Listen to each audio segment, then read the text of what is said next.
A warning about the importance about keeping watch on your children when they're near pools, lakes, ponds, or the beach.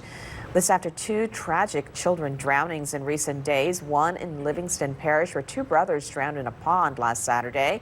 Also recently in Tampa, Florida, the NFL player Shaquille Barrett's daughter fell and drowned in a pool. Joining us with more on the safety aspect of this, Dr. Anna McFarlin with LSU Health Pediatric Medicine at Children's Hospital to give us some really good, valuable tips. Thank you so much for joining us. Appreciate it. Thank you for having me. So, I mean, my first question to you, do you hear or see many of these tragedies like these when summer starts, the heat goes up, it starts getting warm? Yeah, unfortunately, we do see an increased numbers in both drownings and near drownings who come to the emergency department. And it's the leading cause of death in kids who are less than 5, and it's preventable. Yeah, and it's sad because we will see more of these, unfortunately, this summer.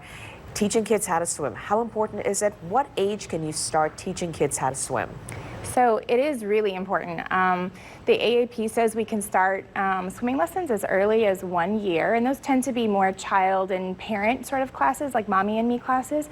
But really, by the time they're 4, most children should be enrolled in swimming lessons. Wow, that's pretty young, but that is a really good point to point out because people may think, oh, I gotta wait until they're later, but they really adapt to it so quickly. So what should all supervising adults know? For example, should they know how to perform CPR, and what should they always do or be aware of when they're watching kids or teens near water?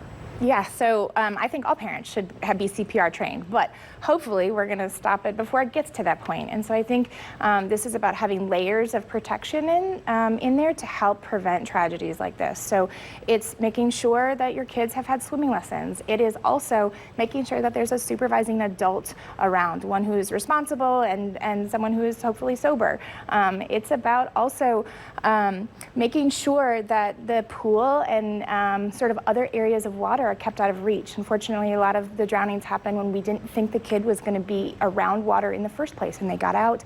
So really our in-ground pools should be fenced completely around. Above ground pools, we need to take the ladder down and probably also fence those.